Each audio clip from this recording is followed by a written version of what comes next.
하나님 말씀 욥기 30장 16절부터 마지막 31절까지입니다. 욥기 30장 16절부터 31절 마지막 절까지.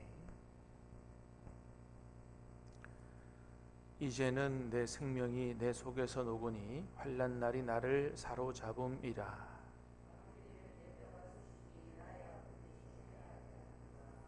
그가 큰 능력으로 나의 옷을 떨쳐버리시며 나의 옷깃처럼 나를 휘어 잡으시는구나.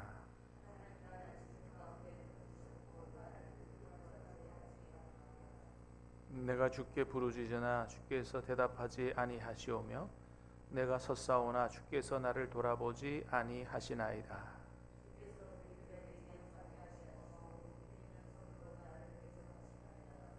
나를 바람 위에 들어 불려가게 하시며 무서운 힘으로 나를 던져 버리시나이다.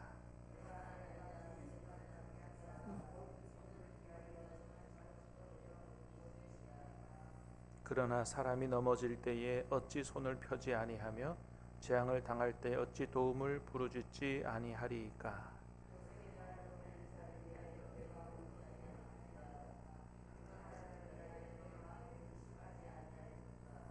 내가 복을 바랐더니 화가 왔고 광명을 기다렸더니 흑암이 왔구나.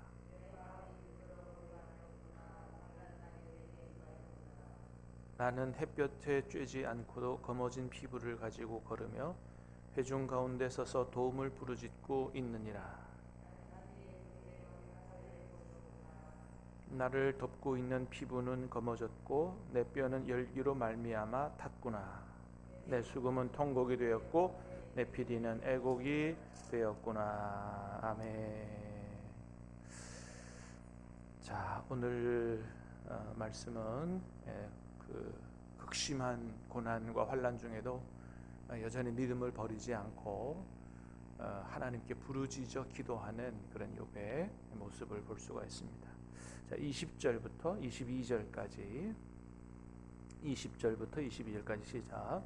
내가 주께 부르짖으나 주께서 대답하지 아니하시오며 내가 섰사오나 주께서 나를 돌아보지 아니하시나이다. 주께서 돌이켜 내게 잔혹하게 하시고 힘있는 손으로 나를 대적하시니이다. 나를 바람 위에 들어 불려가게 하시며 무서운 힘으로 나를 던져 버리시나이다. 아멘. 20절. 내가 주께 부르짖으나 주께서 대답하지 아니하시오며 내가 섰사오나 주께서 나를 돌아보지 아니하시나이다. 자, 욥이 고난 중에 하나님이 살아계시면 이룰 수 없어 이러면서 하나님을 부인하거나 또는 하나님을 저주하거나 이러지 않았다는 거죠. 하나님이 살아계신 건 너무나 분명하기 때문에 내가 하나님 앞에 이런 벌을 받을 만한 죄를 지은 적이 없는데 어떻게 이런 일이 일어났느냐고 이제 하나님 앞에 부르짖어 호소하고 기도하고 있는 거죠. 자, 그런데 그 욥의 기도에 하나님이 어떻게 하셨다고요? 대답하지 아니하셨다. 돌아보지 아니하셨다. 아니 욥 같은 사람의 기도에 하나님이 응답해 주셔야 되는 거 아니에요? 그런데 욥의 기도에도 하나님이 대답하지 않으시고 돌아보지 않으셨다. 하나님이 응답을 안 하시고 침묵하시는 거예요.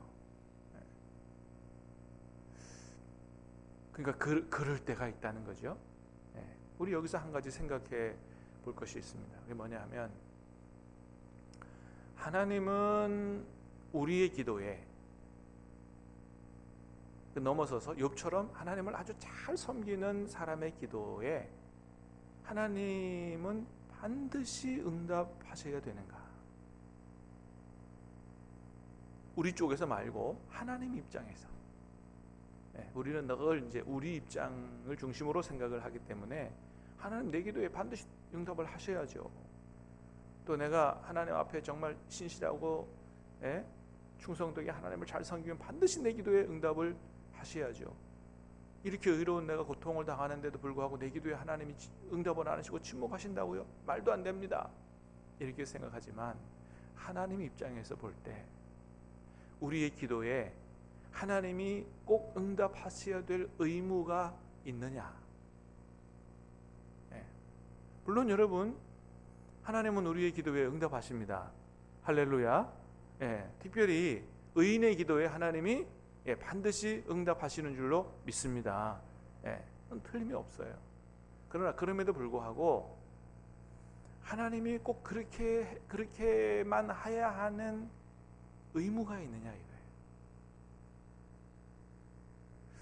하나님에게도 자유가 있습니다. 그걸 우리는 뭐라 그러냐면 하나님의 주권이다 그렇게 얘기하죠. 하나님께 주권이 있어요. 자유가 있어요. 여러분, 하나님은 우리에게 자유의지를 주셨어요. 하나님은 우리를 창조하실 때 로봇처럼 만들지 않으셨다는 거죠. 하나님 우리에게 원하시는 게 뭐예요? 하나님 뜻대로 사는 거 아니에요. 그럼 그렇게 살게 하려면 간단합니다. 로봇처럼 만드시면 돼요. 프로그래밍 해놓고. 그러면 어느 누구도 한 사람 빠짐없이 다 하나님의 뜻대로, 계획대로 살아갈 거예요. 근데 하나님 그렇게 안 하셨죠? 어떻게 해요? 자유의지를 가진 사람으로 만드셨어요. 그래서 하나님께서 말씀하시고 그 말씀을 지킬 자유도 너에게 있고 안 지킬 자유도 너에게 있다. 물론 이제 결과가 다르게 나와서 그렇지만 자유를 주셨어요. 하나님 우리에게도 자유를 주셨는데 좋은 것을 선택하고 나쁜 것을 선택할 수 있는 자유를 주셨는데 하물며 우리에게 자유를 주신 하나님께 자유가 없겠느냐 이거예요.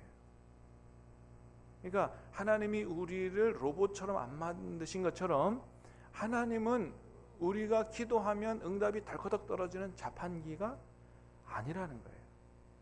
믿습니까? 그러므로 우리의 기도에 하나님이 응답하시는 것은 당연한 게 아니고 하나님의 은혜요, 하나님의 축복인 것입니다. 이걸 우리가 잘 알아야 된다. 여러분 기도에 응답 받으셨습니까? 여러분 하나님 앞에 정말 감사하시기를 바랍니다. 여러분 생각해 보세요. 우리 하나님이 어떤 분이세요? 천지를 창조하신 분이에요. 믿습니까? 아니 천지를 창조하신 그 하나님이 위에서 내려다볼 때 먼지보다도 더 작게 보이는 우리의 기도에 왜 하나님이 꼭 응답을 하셔야 되냐고요. 우리 편에 서서는 응답하셔야 됩니다 그러지만 하나님 편에 서서는 야 내가 왜 그래야 되냐, 나에게도 자유가 있어, 그렇게 얼마든지 하실 수 있잖아요. 그런데 우리 하나님이 사랑이 풍성하시고 긍휼이 무궁하셔서 우리가 죄를 짓고 기도해도 하나님이 그 마음에 자식을 사랑하듯 그 사랑으로 애끓고 들끓어서 하나님이 우리 기도에 응답하시는 하나님이시다. 그만큼 은혜와 긍휼이 풍성하신 분이시기 때문에 하나님이 그 은혜와 긍휼로 응답하시는 거지 내가 응답해야 될 의무가 있어서 응답하시는 게 아니다. 그러므로 기도를 통하여 주님을 만나고 교제하는 것도 은혜요, 우리의 필요를 아시고 우리의 고난을 돌보시고 응답하셔서 채우시고 건지시는 것도 하나님의 은혜인 줄로 믿습니다. 그러므로 범사의 감사로 정말 기도에 응답받은 사람들은 큰 감사로 하나님 앞에 영광을 돌려드리는 믿음이 필요하다라고 하는 겁니다. 또 하나는 23절 말씀 한번 보겠습니다. 시작. 내가 아나이다 주께서 나를 죽게 하사 모든 생물을 위하여 정한 집으로 돌려보내시리이다. 21절서부터 쭉 봤던 것처럼 주께서 내게 잔혹하게 하시고 손으로 나를 대적하시고 22절 무서운 힘으로 나를 던져버리시나이다. 내가 아나이다 주께서 나를 죽게 하사 모든 생물을 위하여 정한 집으로 돌려보내시나이다. 그러니까 구역적 표현으로 하면 수울로 내려가게 한다, 무덤에 묻히게 한다, 이제 그런 거죠. 예. 자, 이렇게 하나님 앞에 그렇게 기도함에도 불구하고 부르짖어 기도함에도 불구하고 하나님이 응답 안 하세요. 그러면서 느끼는 게 뭐냐면 내가 이러다가 그대로 죽겠구나, 이런 이제 죽음의 위협을 느끼는 거죠. 자, 이럴 때 우리가 어제 말씀을 들었습니다만 어떤 믿음이 우리에게 필요하다? 하나님은 없어 라고 하나님 부인하고 하나님을 막 저주하고 욕하고 하는 게 아니라 그리 아니하실지라도 라고 하는 믿음이 우리에게 필요하다. 여러분, 저와 여러분에게 이런 믿음이 있게 되기를 주님의 이름으로 축복합니다. 하나님께서 우리의 기도에 응답 안 하실 자유도 있으시고, 중병에 걸리거나 아니면 정말 어려운 일 만나서 이러다 곧 죽겠구나 할 때에도 우리를 거기서 건져주지 않으실 자유도 있으신 거죠. 그럴 때 어떻게 해요? 하나님 부인하는 게 아니고 그리 아니하실지라도 나는 하나님을 사랑하고 나는 하나님이 살아계심을 믿고 나를 위하여 영원한 생명을 준비하신 줄로 믿습니다. 내 영혼을 주님께 부탁하나이다. 예수님처럼 그런 이제 기도와 믿음을 가질 필요가 있지요. 그런데 누구나 다 그리 아니하실지라도 이런 믿음을 갖고 있지는 않잖아요. 내 믿음이 그런 믿음에 이르르지 못했다면 이런 상황 속에서 어떻게 해야 돼요? 그때는 내가 가지고 있는 내 안에는 조금 의심과 걱정과 근심과 불안이 가득한데